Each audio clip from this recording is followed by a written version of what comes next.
Salut à tous, aujourd'hui on va parler des affaires pour la plage. Je vais vous faire un petit oui, non de ce que je recommande, de ce que je suis contente d'avoir dans mes placards ou pas. On va commencer tout de suite par des choses que j'ai pas justement dans mes placards, mais bon, j'en ai un dans le garage, c'est un parasol. Est-ce que je conseille d'emmener un parasol à la mer avec les enfants?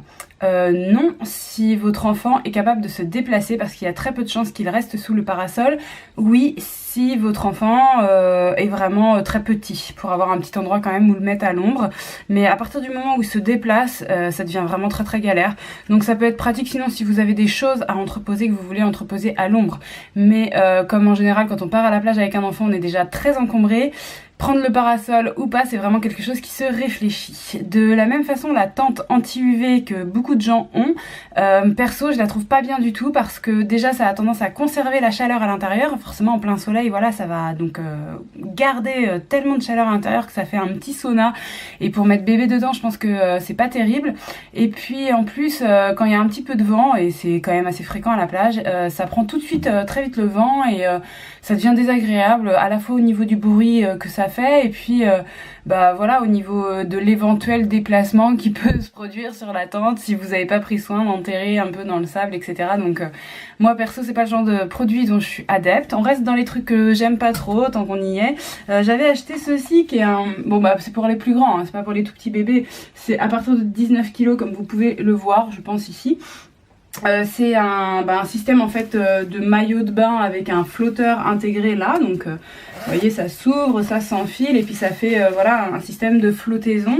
Alors on l'avait pas acheté vraiment pour la mer, on l'avait plutôt acheté pour la piscine parce que on voulait voir si notre enfant, enfin voilà notre premier enfant Enzo était capable de se débrouiller comme ça dans la piscine avec, et franchement c'est pas terrible parce qu'en fait ça a tendance à être un peu large et l'enfant glisse un peu dedans. Voilà, je trouve que c'est pas quelque chose qui colle au corps, donc du coup il est pas très à l'aise dedans, donc on l'a très peu utilisé finalement.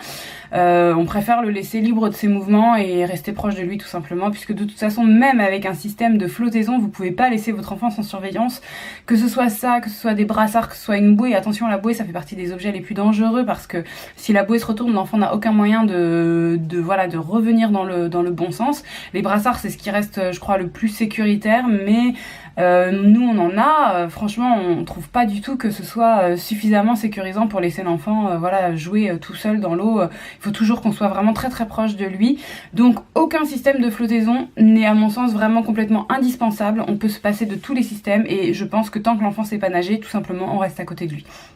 Autre chose qui peuvent paraître indispensables, la crème solaire. Alors moi je vous ai déjà dit que j'utilisais celle-ci, Alpha Nova, j'en suis vraiment très contente, je continue cette année et pour moi c'est vraiment un indispensable parce que si jamais on n'a pas ça et qu'on a des enfants qui ont la peau fragile, clairement ils brûlent quoi. Donc voilà, je pars avec ça, ça va, c'est pas trop encombrant. Par contre attention avec celle-ci, comme elle est vraiment naturelle, il faut la la réappliquer plusieurs fois, enfin plus souvent en fait que les crèmes un peu plus industrielles, quoi, un peu plus chimiques. C'est quelque chose à vraiment surveiller. Elle marque bien blanc quand même au début, après ça s'estompe, mais voilà, il faut en remettre régulièrement, sinon ça a tendance à pas faire effet suffisamment. Au niveau protection solaire, vous savez que les casquettes chez moi, c'est pareil, c'est des indispensables. Enzo il a une casquette tout à fait classique, et puis Jonas il a celle-ci dont je vous avais déjà parlé dans une dernière vidéo, alors c'était l'année dernière je crois. Je vais vous remettre le lien ici parce que je vais peut-être pas répéter, mais en gros j'adore celle-ci et elle marche toujours très bien avec Jonas. Et puis les lunettes de soleil, ça fait partie pour moi des indispensables à avoir, donc mes enfants ont celle-ci dont je vous avais aussi parlé l'année dernière. Ça marche toujours bien. J'ai la chance qu'Enzo, là, vraiment cette année, me voyant porter des lunettes, veuille vraiment mettre les siennes. C'est la première année où il les réclame de lui-même. Et Jonas, par imitation, veut les porter aussi. Donc vraiment, là, ils sont ok tous les deux. Donc c'est quand même très pratique parce que vous savez, tous les accessoires comme ça peut être des trucs que les enfants n'aiment pas trop. Moi du coup j'ai la chance de pouvoir leur mettre quand vraiment il y en a besoin, mais je leur mets pas systématiquement, je leur mets quand vraiment la luminosité est très importante, et du coup la plage ça fait quand même partie des endroits où je peux être amenée à me dire bon là vraiment ils ont l'air gênés, je leur mets. Il y a aussi un autre accessoire de plage qui peut protéger du soleil que je vous avais pas encore montré, pourtant je l'ai depuis toujours. C'est celui-ci que j'avais acheté sur le même site des petits baroudeurs, dont je vous remets le lien en barre d'infos parce que c'est vrai que c'est un site sur lequel moi je trouve beaucoup de choses. Donc bah voilà, c'est un système avec une fermeture éclair au dos, un t-shirt anti-UV qui s'enfile, etc. Est-ce que je trouve que c'est un indispensable? Eh bien non, je pense que ça c'est pratique. Par exemple, si vous voulez pas mettre de crème solaire et que vous n'avez pas prévu que votre enfant se baigne, parce que peut-être vous êtes même à un endroit dans un parc ou quoi où votre enfant n'aura pas accès à l'eau, à ce moment-là ça peut peut-être être bien parce que du coup l'enfant est protégé par ce système-là. Et encore, personnellement je ne ferai pas une confiance totale et absolue. Je pense que ça dépend du temps d'exposition et de l'intensité de l'exposition, quoi. En plus, le t-shirt ne couvre que certaines parties, hein, si ça dépasse un petit peu au niveau des bras, le cou, etc. Enfin moi c'est vrai que je suis quand même plus rassurée en mettant de la crème solaire.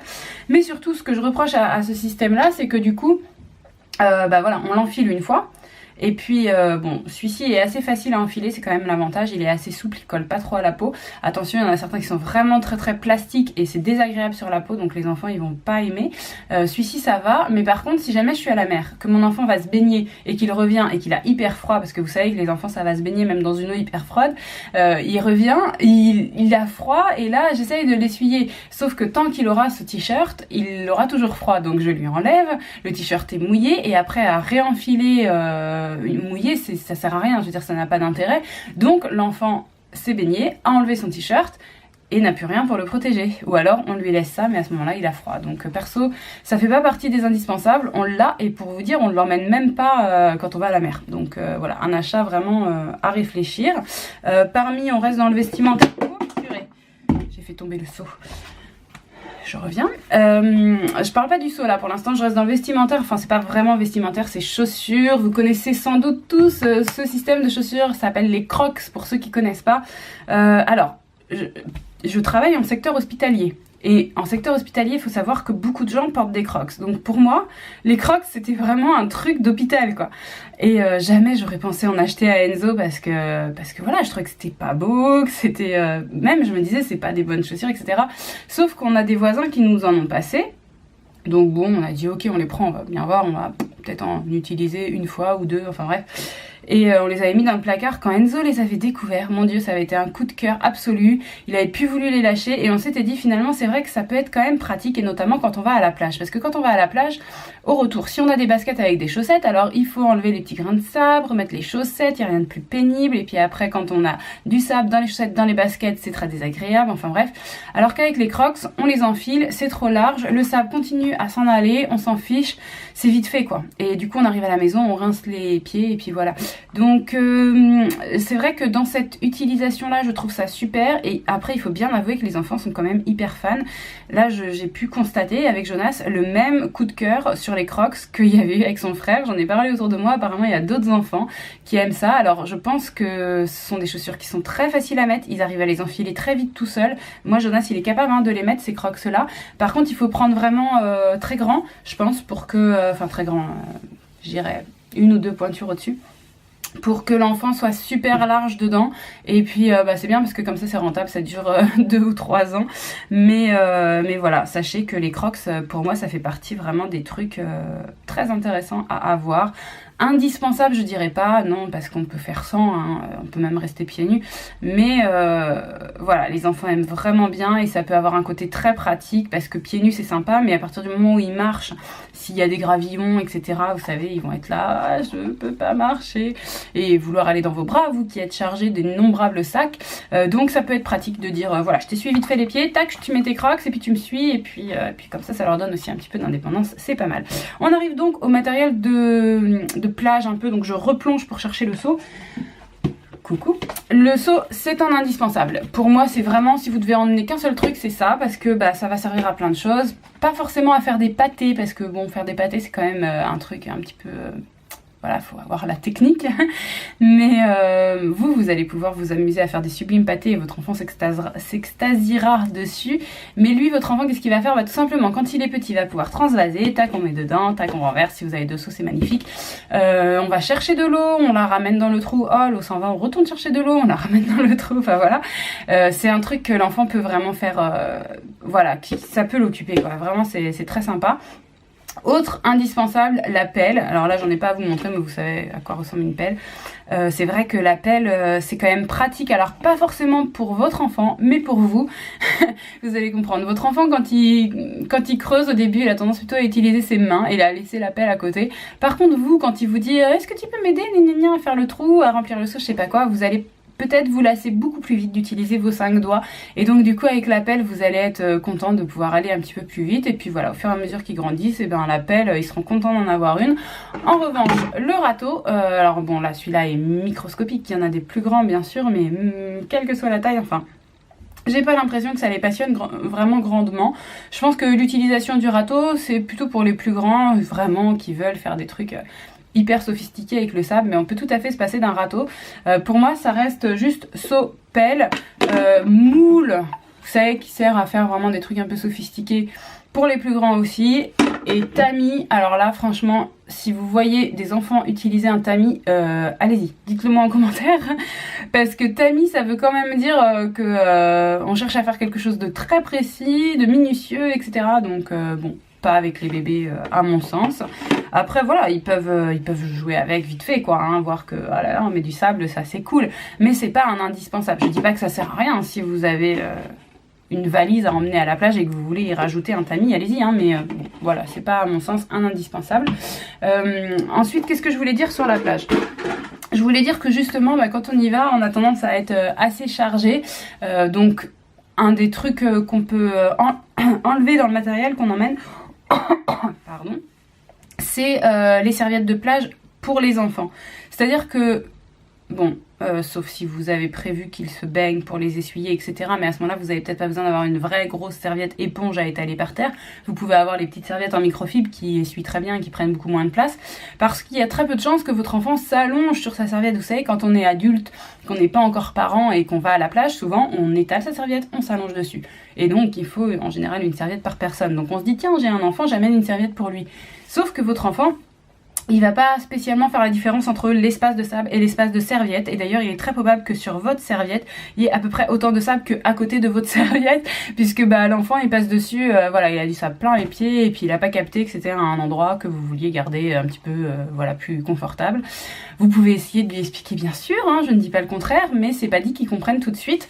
Donc, à mon sens, une serviette par adulte, pour que les adultes puissent à un moment se reposer. Voire une seule serviette pour tous les adultes, parce qu'en fait quand vous êtes avec un enfant, ça dépend des enfants, ça dépend de l'âge, etc. Mais il est possible que vous ne soyez pas tant allongé que ça. Donc voilà, économisez de la place avec les serviettes. Économisez aussi de la place avec tout ce qui est couche de baignade. Quand on est à la piscine, on n'a pas trop le choix, on doit mettre une couche à son enfant, voilà, parce que c'est plus hygiénique, c'est normal.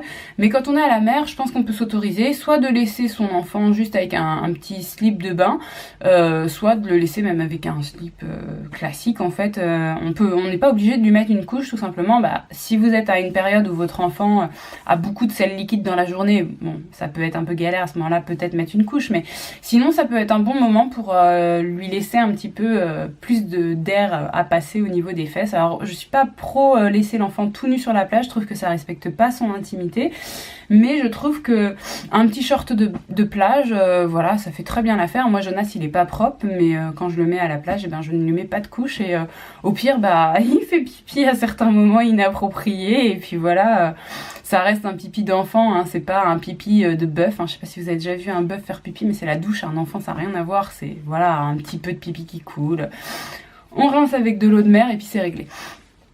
Voilà, je crois que j'ai fait le tour de ce que je voulais vous dire dans cette vidéo. Si vous avez des choses à rajouter, comme d'habitude, ça se passe juste en dessous de la vidéo. Et puis, moi, je vous retrouve très très vite pour une prochaine vidéo.